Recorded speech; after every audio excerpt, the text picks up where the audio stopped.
여러분들 안녕하세요. 김은주 강사입니다. 자, 여러분들의 전산회계 2급 시험 합격을 위해 최선을 다해서 좀 강의를 드려보도록 할게요. 자, 먼저, 우리 회계 원리 첫 번째 시간인데 기본 개념에 대한 내용부터 보도록 하겠습니다. 자, 먼저 회계의 정의라고 나와 있는데, 자, 여러분들이 회계를 공부한다고 하면 주변에서 야, 운주야, 회계가 뭐냐? 이렇게 막 물어볼 수도 있잖아요. 그럼 이제 뭔가 답변을 해줄 수 있어야 되겠죠. 정보 이용자들이 합리적인 의사결정을 할 수 있도록 뭐 경영 활동을 화폐 단위로 파악하여 기록. 자, 너무 어려워요. 그래서 자, 이거를 좀 다르게 한번 정리를 해보자면은, 자, 결과적으로 우리가 회계는 재무제표 작성하는 과정이라고 생각하시면 됩니다. 자, 재무제표를 작성하는 과정을 이제 회계라고 생각하시면 돼요. 자, 이거 이해를 돕기 위해 제가 예를 하나 좀 들어보도록 하겠습니다.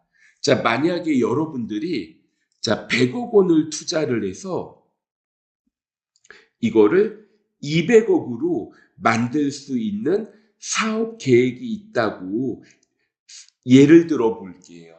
그러면 이거 사업하실 건가요? 100억을 투자해서 200억이 된다고 하면 수익률 100% 좋은데요? 자, 투자한다고 할게요. 그럼 이제 하나 더 물어봅니다. 100억 원 있으세요? 그럼 대부분이 없는데요. 이러겠죠. 자, 그러니까 이 경우에 예를 들어 기업이 사업을 하기 위해서 좀 기본적인 재산이 필요할 겁니다. 그럼 처음에 사업주 본인이 자기의 재산을 출자할 수도 있죠. 또 은행 같은 데서 자금을 차입할 수도 있잖아요. 자, 여러분들하고 저하고 약속을 몇 가지 해보겠습니다. 자, 우리 회계가 시작하는 시점을 기초라고 하고 끝나는 시점을 기말이라고 하는데요. 자, 이거 기업의 재산, 이걸 다른 말로 자산이라고 부를 수도 있습니다. 그리고 다른 데서 돈 빌려온 거, 차입한 거를 부채라고 부를 수가 있겠고요. 그리고 이제 자기 돈을 출자하거나 주식을 발행한 거, 자본이라고 할 수가 있어요. 그래서 여기에서 이제 하나 중요한 개념이 나오는데, 자산은 부채 더하기 자본입니다. 자, 예를 들어 기초의 자산 10억, 부채 6억, 자본 4억으로 이렇게 사업을 시작했다고 할게요. 그럼 여기에서 기업의 재산은 10억인데, 자, 이거 부채는 채권자와 관련된 거죠. 이 중에 6억은 채권자 거, 이 중에서 4억 원은 주주 거. 이렇게 생각하시면 됩니다. 이렇게 사업을 시작했는데 기말에 자산이 15억이 됐어요. 그런데 이게 부채 8억, 자본 7억이 돼서 기말 자산이 15억이 됐다고 해보겠습니다. 자, 기업의 경영 성과를 통해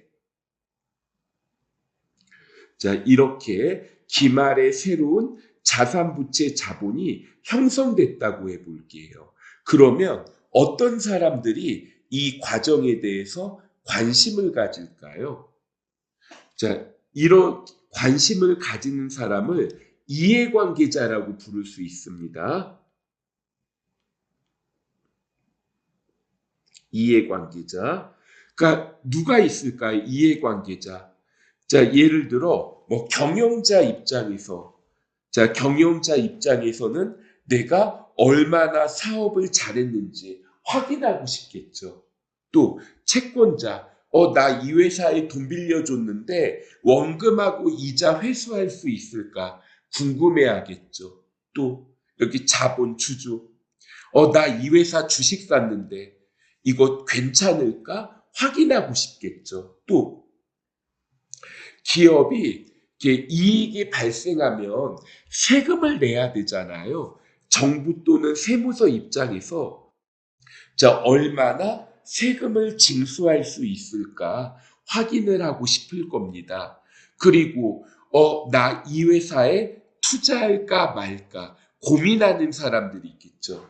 자, 이러한 사람들을 이해관계자들이라고 하는데 이러한 이해관계자들에게 정보를 제공하는 거. 자, 이걸 이제 회계의 목적이 되겠습니다. 그런데 정보를 제공을 하는데 알아서 정보를 제공해. 그러면 너무 막연하죠. 그래서 정보를 제공할 수 있는 방법이 필요한데요. 이거를 재무제표라고 이렇게 부를 수가 있습니다. 우리가 회계를 공부하는 거는 결과적으로 기업의 재무제표 작성을 위해서 하는 거다. 이렇게 이해하시면 되겠습니다. 자, 그 다음에 기업의 재무제표 그러면 크게 4가지가 있습니다. 자, 5가지가 있어요. 자, 재무제표.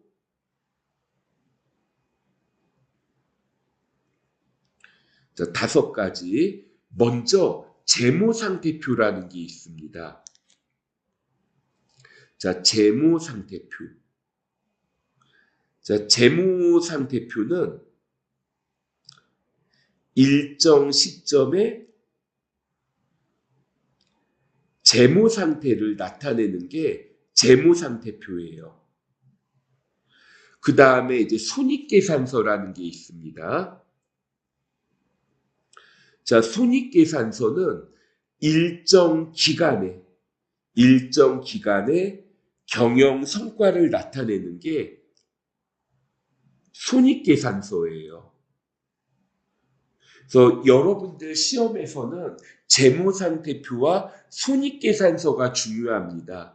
그리고 좀 형식적이나마 재무제표 종류가 5가지니까 나머지도 적어볼게요. 자본변동표. 저 자본변동표는 일정 기간에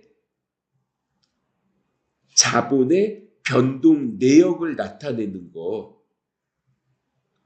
자, 이거를 자본 변동표라고 합니다. 그 다음에 현금 흐름표가 있어요.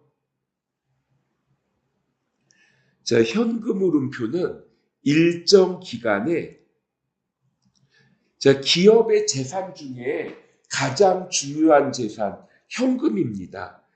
일정 기간에 현금의 변동 내역을 나타낸 거를 현금 흐름표라고 하고, 자, 마지막으로 주석이 있어요. 다른 재무제표의 내용을 보충을 해줍니다.